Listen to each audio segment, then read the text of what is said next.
Hi అండి, అందరికీ నమస్కారం. Welcome to my YouTube channel. ఈ వీడియోలో ప్రభుత్వానికి వ్యతిరేకంగా ఉద్యోగుల ఫిర్యాదండి. సో, ప్రభుత్వానికి వ్యతిరేకంగా అయితే లేఖ రాయడం జరిగింది కేంద్రానికి, ఏపీ ప్రభుత్వం మీద. సో, ఉద్యోగులు ఏ పరిస్థితిలో అలా రాశారు, ఎందుకు రాశారు అని అయితే ఈ వీడియో వివరంగా తెలుసుకుందాం. వీడియో అయితే ఎక్కడ కానీ స్కిప్ చేయకుండా ఎండ్ వరకు అయితే చూసేయండి. పదోన్నతుల రిజర్వేషన్పై నివేదిక ఇవ్వకుండా ఆదేశాలు ఇవ్వమని అయితే రాష్ట్ర ప్రభుత్వం మీద కేంద్రానికి అయితే లేఖ రాశారండి ఉద్యోగులు.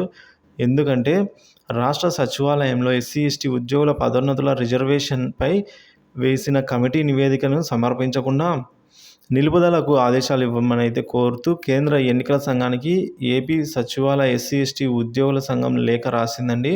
సో, ఈ నివేదిక ద్వారా ఎస్సీ ఎస్టీ ఇతర వర్గాల ఉద్యోగుల మధ్య చిచ్చు పెట్టాలని చూస్తున్నారని అయితే పేర్కొని ఈ విధంగా లేఖ రాసిందండి. సో, ప్రభుత్వానికి కొంతమంది ఉన్నత అధికారులు ఇతర కులాల ఉద్యోగుల ఎస్సీ ఎస్టీ ఉద్యోగుల మధ్య అయితే వేరే వేరే కేటగిరీ వాళ్ళ మధ్య అయితే ఈ విధంగా చిచ్చు పెట్టేదానికి ప్రయత్నం చేస్తున్నారని అయితే వెల్లడించి అందువల్ల నిలుపుదల అయితే ఆపేయమన్నారు. సో, పదోన్నతుల్లో కూడా ఎస్సీ ఎస్టీ రిజర్వేషన్ల కోసం గతంలో ఉన్న అధికారులతో కమిటీ వేశారు. అయితే గతంలో జరిగిన ఈ ఎన్నికల్లో అయితే లబ్ధి పొందడానికి కొంతమంది ఈ విధంగా అయితే చిచ్చు పెట్టాలని చూస్తున్నారని అందుకే లేఖ రాయడం జరిగిందండి. Thank you for watching this video.